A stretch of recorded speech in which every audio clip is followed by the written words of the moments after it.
এটা হচ্ছে ইউনুস আলাইসাল্লাম, ওনার মাজার মুবারক, রওজা মুবারক। তো এখানে অনেক দর্শনার্থীরা আসছে জিয়ারত করার উদ্দেশ্যে। তো ওনাকে যে মাছে গিলে ফেলছিল সেটা হচ্ছে এই সাগর থেকে। এই সাগরের অনেক উত্তেজনা, এবং এখানে ওনাকে খেয়ে ফেলেছিল মাছে।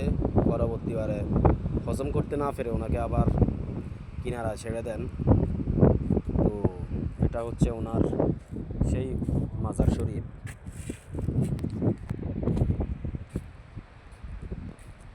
এটা হচ্ছে ওনার সেই মাজার শরীফ, আর এটা হচ্ছে সেই সাগর, যেই সাগরে ওনাকে মাছে গিলে ফেলেছিল।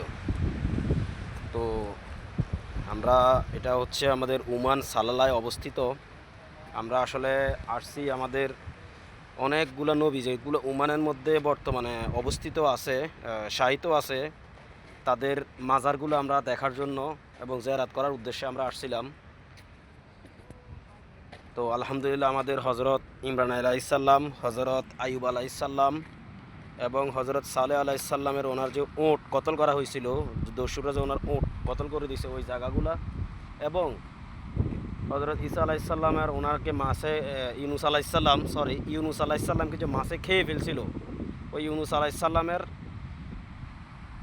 খেয়ে ফেলার যে সাগরটা, ওই সাগরটা আমরা দেখতে পারতেছি এখন এই মুহূর্তে। এটা হচ্ছে সেই সাগর, যে সাগরে আপনারা দেখতেছেন অনেক উত্তেজনা।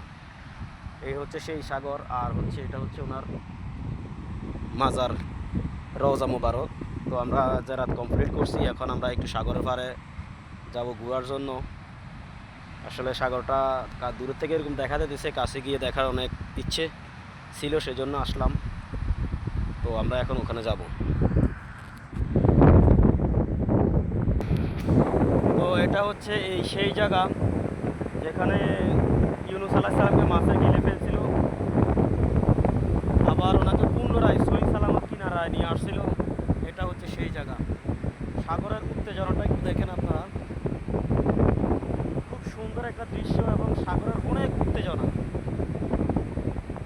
এখানে কোনো মানুষ, কোনো পর্যটক এখানে আজ পর্যন্ত নামে নাই এবং নামতেছে না। দেখেন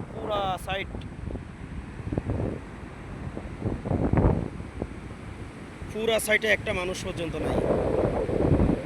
সাগরের এখানে বলে বোঝানো যাচ্ছে না, অনেক উত্তেজনা, যেটা ক্যামেরার মধ্যে পুরো ক্লিয়ার আসতেছে না।